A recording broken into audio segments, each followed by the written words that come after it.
Assalamualaikum warahmatullahi wabarakatuh. Apa kabar? Salam sehat rekan-rekan akademia. Ketemu lagi di video pembelajaran kali ini. Kita akan mengupas terkait expert review di dalam pengembangan produk atau media pembelajaran. Sama seperti di video mengenai evaluasi formatif sebelumnya, saya kembali dengan menurut Martin Tesmer di dalam bukunya untuk subbab terkait expert review. Ketika kita membahas mengenai expert review, kita perlu menanyakan pertama kali apa itu expert review. Di dalam PowerPoint ini akan saya artikan expert review sebagai tinjauan ahli. Expert review menurut Martin Tesmer itu adalah sebuah aktivitas melibatkan seorang ahli atau pakar yang kita minta atau yang diminta oleh pengembang media untuk meninjau sketsa kasar atau meninjau produk awal dari pembelajaran yang kita buat untuk ditentukan kelebihan dan kelemahan dari produk tersebut. Biasanya, pakar atau ahli yang dilibatkan di dalam expert review itu akan menilai akurasi konten atau kualitas teknis dan tidak menjawab atau mereview produk pembelajaran yang berdasarkan pada peningkatan kinerja atau motivasi pembelajar. Karena seperti kita tahui bahwa di dalam penelitian pengembangan atau ketika kita melakukan evaluasi formatif untuk produk pembelajaran terkait tentang peningkatan kinerja atau motivasi pembelajaran, itu bisa kita tanyakan langsung kepada pembelajarnya atau kepada peserta didiknya, dan itu masuk juga ke dalam langkah-langkah evaluasi formatif setelah dilakukan expert review atau tinjauan ahli. Lalu kemudian, tinjauan ahli biasanya dilakukan pada tahap pertama dari proses evaluasi formatif. Jadi sebuah produk sebelum kita berikan kepada peserta didik, pengembang atau perancang media pembelajaran atau perancang produk pembelajaran wajib melakukan terlebih dahulu expert review, sehingga produk yang ada di hadapan peserta didik atau di hadapan pembelajar itu adalah produk yang sudah melalui proses penilaian expert review. Dalam expert review atau di dalam tinjauan ahli, biasanya pakar akan diberikan produknya untuk dievaluasi, dan di produk tersebut juga diiringi dengan daftar pertanyaan yang sudah dibuat terlebih dahulu oleh perencana atau pengembang produk pembelajaran, sehingga para pakar akan tahu dengan baik pertanyaan-pertanyaan apa saja yang akan diajukan kepada mereka. Seperti di video saya terkait tentang evaluasi formatif, sudah saya pernah sampaikan bahwa tipe instrumen pengumpulan data untuk expert review jauh lebih bermakna atau jauh lebih bisa digali oleh pengembang media pembelajaran atau pengembang produk pembelajaran ketika instrumennya berupa wawancara. Dibandingkan kalau kita memberikan ke expert review instrumennya hanya dalam bentuk kuesioner saja, karena kalau kuesioner agak kurang bisa digali lebih lanjut ya, berbeda dengan wawancara. Dan di dalam pedoman wawancara pun kita bisa menanyakan pertanyaan di luar dari daftar pertanyaan yang sudah kita buat, sehingga tipenya adalah pertanyaan yang sifatnya terbuka. Nah, sekarang ketika seorang perancang atau pengembang produk pembelajaran ingin menemui pakar atau menemui ahli, mereka bisa duduk bersama ya. Jadi tidak ada larangan bahwa perancang atau pengembang produk pembelajaran itu tidak diperkenankan duduk bersama dengan expertnya. Diperbolehkan duduk bersama atau ketika perancang atau pengembang produk pembelajaran tidak dapat hadir di saat proses expert review, mereka juga boleh hanya memberikan serangkaian daftar pertanyaan yang ada di dalam instrumen, lalu kemudian kita kirimkan ke expert bersamaan dengan produk, dan itu bisa dikirim melalui email. Jadi tidak ada kewajiban bahwa perancang atau pengembang produk pembelajaran itu harus duduk atau bertatap muka langsung dengan si expert. Perancang atau pengembang yang duduk bersama atau bertatap muka dengan expert dapat langsung mencatat komentar ahli atau bisa juga melalui rekaman suara dan bisa menanyakan pertanyaan-pertanyaan yang belum ada di daftar pertanyaan. Karena biasanya kalau wawancara, expert akan bercerita panjang lebar terkait dengan tema pertanyaan yang diajukan, dan bisa saja akan timbul pertanyaan di luar daripada daftar pertanyaan yang ada, dan itu diperbolehkan di dalam expert review. Tipe produk pembelajaran yang dapat dievaluasi oleh pakar atau oleh ahli itu dapat berupa naskah video, storyboardnya program komputer, atau bahkan juga panduan penggunaan sebuah produk pembelajaran. Martin Tesmer mengatakan bahwa produk pembelajaran yang dikirimkan kepada expert review itu bisa saja produk yang belum jadi, baru hanya sketsa awal atau sketsa kasarnya, sehingga ketika si pengembang pembelajaran baru memiliki storyboard tanpa dilakukan produksi terhadap produk tersebut, itu diizinkan atau dinyatakan diperbolehkan oleh Martin Tesmer.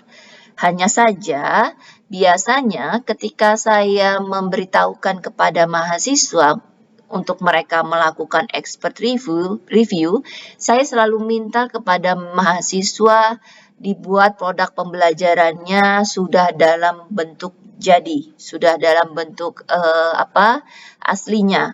Kenapa? Karena itu akan terkait dengan pertanyaan yang ada di dalam instrumen. Contoh, ketika produk pembelajarannya berupa media cetak ya, seperti buku ataupun modul, ada pertanyaan terkait jenis kertas, lalu kemudian ukuran buku, yang itu pasti akan sulit dijawab oleh expert review kalau si pengembangnya hanya memberikan storyboard atau hanya memberikan naskah saja tanpa expert bisa memegang atau menyentuh, tanpa bisa melihat produk asli jadinya seperti apa. Sehingga biasanya saya menyarankan mahasiswa tidak sketsa kasar yang diberikan kepada expert review, tetapi produk yang sudah jadi. Perancang diperbolehkan tidak harus duduk bersama, tadi seperti yang sudah saya sampaikan. Dan yang perlu diingat, di dalam tinjauan ahli itu tidak ada keterlibatan peserta didik, ya. Jadi murni jawaban yang diberikan itu adalah jawaban berasal dari expert dan bukan berasal dari peserta didik. Ada pernyataan cukup menarik dari Martin Tesmer di dalam subbab mengenai expert review. Dia mengatakan bahwa produk yang dianggap sudah baik oleh expert review belum tentu baik menurut peserta didik, ya.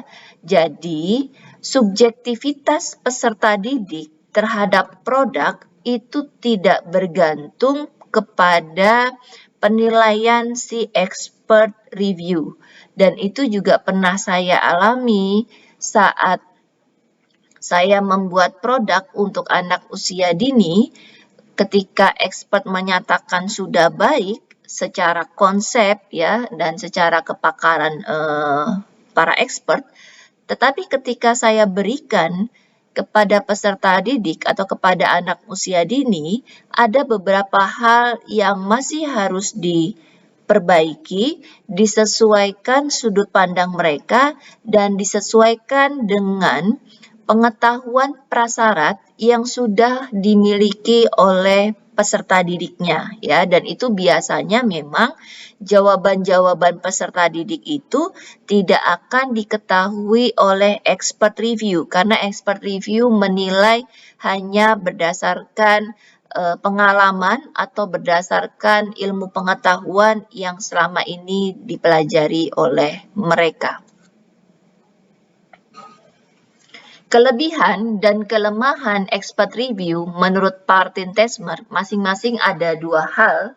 Kelebihan yang pertama bahwa jenis informasi yang ada di dalam tinjauan ahli itu sangat berbeda dengan jenis informasi yang ada di dalam one-to-one, small group, dan field test. Karena jenis informasi yang ada di dalam expert review itu berupa penilaian terhadap sebuah produk. Idealnya sebuah produk itu seperti apa? Seringkali mahasiswa saya yang melakukan penelitian pengembangan untuk produk pembelajaran menggunakan instrumen atau bahasa instrumen ketika one-to-one seolah-olah seperti bahasanya untuk expert review. Misalkan, apakah kamu menganggap bahwa tulisan ini sudah sesuai dengan perkembangan siswa sekolah dasar? Ya, jadi biasanya saya sering salahkan mahasiswa saya ketika membuat pertanyaan seperti itu. Saya selalu bilang, kamu mau membuat pertanyaan itu untuk expert review atau untuk peserta didik? Peserta didik jangan diberikan pertanyaan yang sifatnya adalah menilai sebuah produk, tetapi berikanlah pertanyaan di mana dia bisa memberikan jawaban sebagai seorang pengguna. Contoh, apakah kamu dapat membaca tulisan ini dengan baik? Apakah kamu memiliki kesulitan untuk membaca tulisan ini? Itu jauh akan lebih bagus dibandingkan dengan bahasa apakah menurut kamu penggunaan tulisan yang ada di dalam produk ini sudah sesuai untuk siswa sekolah dasar. Ya, jadi dua hal yang sangat berbeda secara redaksionalnya. Lalu kemudian kelebihan yang kedua, expert review bisa dikatakan memerlukan biaya yang murah ya. Proses reviewnya berlangsung cepat, bisa dalam waktu 1 kali pertemuan atau terkadang misalkan kita bisa pergi ke expert review dalam 2 kali kunjungan. Kunjungan pertama itu terkait untuk perizinan, kunjungan kedua itu adalah proses review, bisa sekaligus juga sebagai penutup dari kunjungan kita ke expert review, atau kalau mau diinginkan kita bisa 3 kali kunjungan ke expert review. Pertama mengurus perizinan, yang kedua proses review dilaksanakan, dan yang ketiga saat kita membutuhkan atau perlu menggali data yang masih kurang, itu diperbolehkan. Dan biayanya bisa murah jika expert review-nya tidak meminta bayaran secara finansial atas hasil review yang dia berikan. Ya, jadi terkadang bisa saja di tahap one-to-one, small group, dan field test jauh lebih mahal daripada expert review-nya. Ya. Lalu kemudian, kelemahan dari tinjauan ahli atau expert review adalah para pakar tidak dapat memberikan data terkait kinerja atau tidak dapat memberikan informasi dari sudut pandang peserta didiknya. Misalkan contoh, pertanyaan terkait kemudahan penggunaan bisa saja dijawab oleh expert itu hal yang mudah media itu digunakan, tetapi bisa saja jawabannya berbeda ketika pertanyaan itu diberikan kepada peserta didik. Sehingga kita bisa katakan bahwa jenis pertanyaan yang ada di dalam expert review itu bukan jenis pertanyaan yang harus dijawab dengan menggunakan sudut pandang peserta didik. Lalu kelemahan yang kedua, kalau tadi kelebihan kedua saya mengatakan bahwa kelebihannya biayanya bisa murah, tetapi expert review di lain sisi juga bisa membutuhkan biaya yang besar jika expertnya memasang tarif harga per jam atau ada biaya perjalanan untuk kita menghadirkan expert untuk datang ke proyek penelitian kita, atau juga kita membutuhkan biaya perjalanan yang cukup besar ketika expertnya bukan berasal dari kota yang sama. Jadi ada sisinya, ada sisi di mana murah, tetapi ada sisi di mana expert review juga bisa menghabiskan biaya yang besar. Sehingga ketika di proses expert review dan dirasakan membutuhkan biaya yang besar, para anggota tim peneliti tergoda untuk menjadikan teman atau rekan kerja sejawatnya itu sebagai expert tanpa melihat apakah orang tersebut memiliki kapabilitas di dalam menjawab pertanyaan yang ada di instrumen. Kalau mahasiswa saya, biasanya godaan terbesarnya adalah para dosennya langsung dijadikan expert review, ya. Biasanya saya minta mereka berusaha terlebih dahulu supaya objektivitasnya itu jauh lebih bagus dibandingkan dosennya sendiri. Atau misalkan ketika saya bertindak sudah menjadi dosen pembimbing, saya tidak mau menjadi ahli media dari mahasiswa bimbingan skripsi saya, karena sudah pasti subjektivitasnya itu akan lebih besar dibandingkan kalau saya menilai bukan mahasiswa bimbingan skripsi saya. Berikutnya, siapakah pakar atau ahli yang kita jadikan expert review? Mereka adalah orang-orang yang memiliki pengetahuan, keterampilan, atau pengalaman khusus terkait dengan konten, fitur, atau pembelajaran. Jadi, yang namanya expert review, dia tidak hanya pintar secara teori, tetapi bisa juga kita mencari expert review yang memang dia memiliki pengalaman praktis terkait produk pembelajaran kita. Itu diperbolehkan sebagai expert review. Contoh misal ya, kita kuliah di misalkan tentang ekonomi perbankan. Kita mau membuat sebuah produk ya atau penelitian pengembangan. Produk kita kalau dari sisi ahli konten ya kita bisa menghadirkan para dosen yang paham tentang ekonomi perbankan secara teori. Tetapi kita juga membutuhkan ahli di bidang praktisi, maka kita tidak bisa mengundang dosen saja, tetapi kita mengundang orang-orang yang berkecimpung atau memiliki pengalaman langsung terkait ekonomi perbankan. Itu contohnya seperti itu ya. Jadi tidak semuanya bahwa expert itu harus paham secara teoritisnya. Lalu yang berikutnya, pakar dapat memberikan informasi terkait fitur pembelajaran seperti kelengkapan konten atau kelengkapan materi pembelajaran, kualitas audio atau visual yang ada di dalam produk, mengenai kemenarikannya produk tersebut, ya. Lalu kemudian urutan logis atau sistematika atau struktur atau apa bahasanya tata letak dari sebuah produk pembelajaran dan juga bisa terkait dengan kebenaran tata bahasa. Meskipun fitur-fitur pembelajaran ini tidak berarti bahwa semuanya bisa dijawab oleh satu expert.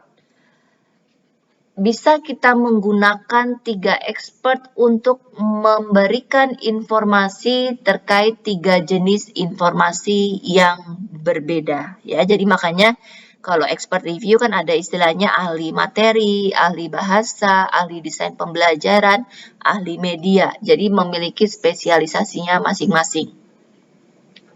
Ketika kita mau menentukan pakar yang terlibat di dalam expert review, kita harus tahu terlebih dahulu tujuan informasi apa yang ingin kita ketahui dari pembelajaran. Kalau kita ingin tahu mengenai desain pembelajaran dari produk yang sudah kita kembangkan, maka datanglah ke para pakar desain pembelajaran. Ketika kita ingin mencari informasi terkait psikologi ya atau perkembangan psikologi peserta didik sebagai pengguna produk, maka kita bisa datang ke ahli psikologi. Ketika kita ingin tahu materi pembelajaran, ketepatan materi pembelajaran yang ada di dalam produk yang kita kembangkan, maka datanglah ke ahli materi sesuai jenjang di mana materi pembelajaran itu dipilih ya. Jadi itu akan sangat bergantung pada jenis informasi yang kita mau cari. Baik, kira-kira demikian video pembelajaran kali ini. Kita nanti akan bertemu lagi di subbab berikutnya terkait tentang expert review.